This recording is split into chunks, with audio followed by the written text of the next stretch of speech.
옥스퍼드 교수는 이 수수께끼를 풀기 위해 문서들을 뒤졌습니다. 그리고 1916년에 에타폴즈라는 프랑스군의 진영을 휩쓸었던 독감에 관한 기록을 찾아냈습니다. Do not imagine Etaples as just a normal little camp. It was like a city.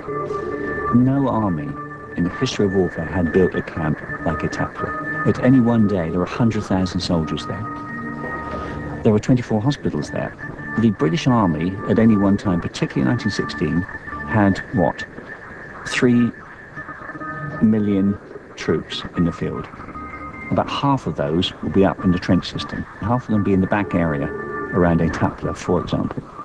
And then every 3 weeks they'd swap over. But those are ideal conditions, you see, for a respiratory virus to spread.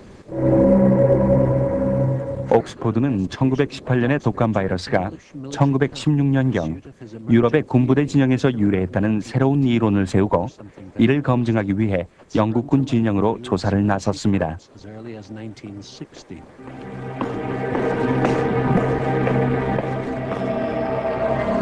Well, this is a barracks in Aldershot, and we know that in the winter of 1916 and 1917, there was an outbreak of influenza here.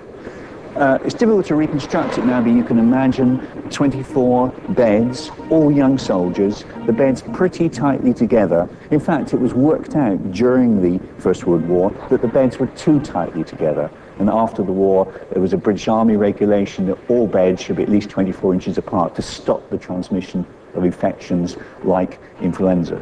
But at that time, in 1916-17, these young soldiers contracted influenza. The mortality was nearly 50%. So it's a pretty sad ending for young people coming here to help their country to fight and so on and so forth, to end up here in Aldershot Barracks dying of influenza.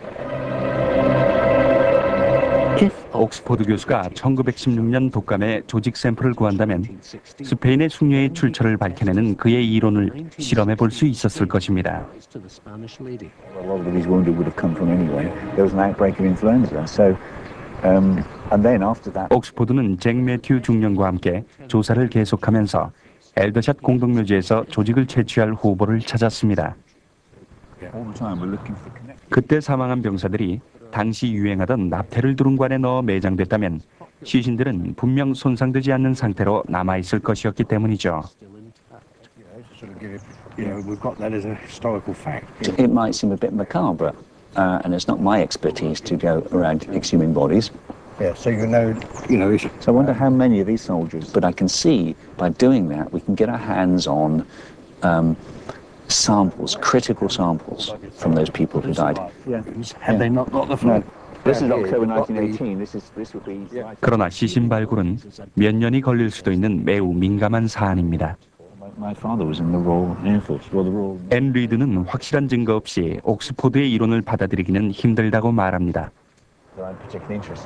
Yeah, it's possible that it was in that army camp in 1916, but there's just no way to prove that, and there are reasons to be skeptical about it again, because if it was already well adapted to kill these soldiers, why didn't it take off then? One in here, there's two men. Unless we have actual samples to test, it doesn't get us anywhere. Nearer to Armistice Day. 그녀의 관심은 독감이 발생한 시기보다는 숙주의 정체 쪽에 쏠려 있습니다.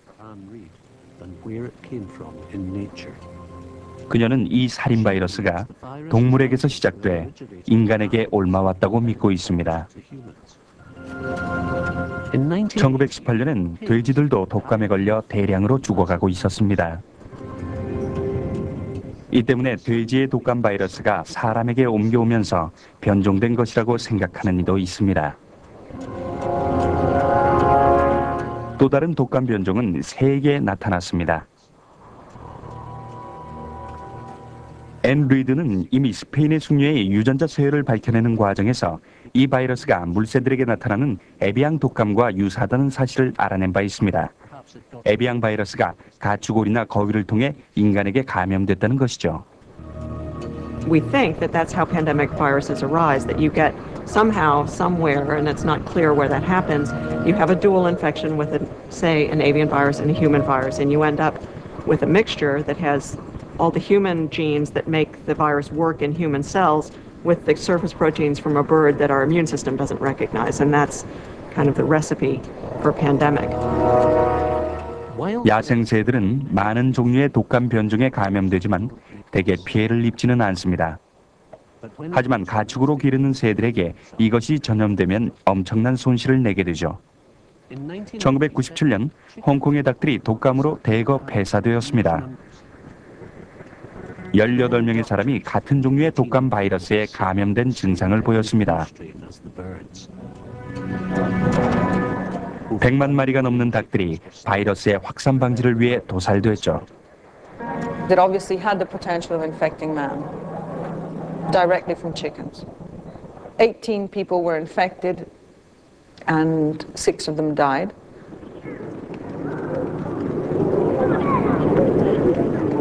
일라리아 카프아는 이탈리아 국립연구소의 수의과 바이러스 학자입니다.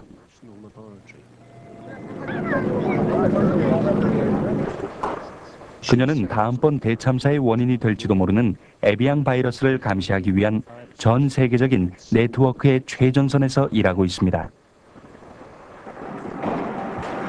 The Hong Kong virus, it was a virus of high virulence for chickens. But the original chicken virus was not very efficient in human-to-human transmission. That's why only 18 people got infected. There was not major spread in humans.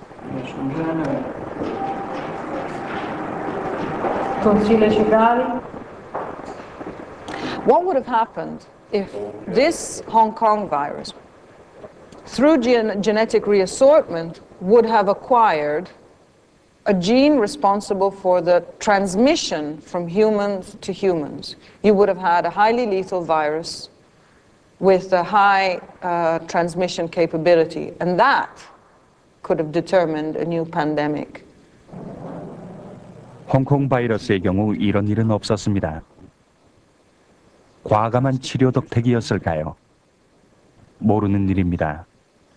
하지만 원인이 되는 유전자만 밝혀낼 수 있다면 동물 바이러스 학자들이 미리 경고를 할 수 있는 길이 열릴 것입니다. 당장에는 새들에게 발생하는 치명적인 바이러스를 조심스럽게 다루는 방법뿐이지만 말이죠. 1999년 이탈리아는 에비앙 독감으로 순환을 겪었습니다. The epidemic occurred in Veneto and Lombardia regions that rear 65% of Italians' industrial poultry. They live on the turkey industry. It was like an uprising at one point because they wanted us to stop it. We had meetings and meetings with the farmers, and they were angry. They couldn't understand why this infection, this disease could not be controlled. They couldn't understand it. They couldn't see why science and technology could not stop the virus.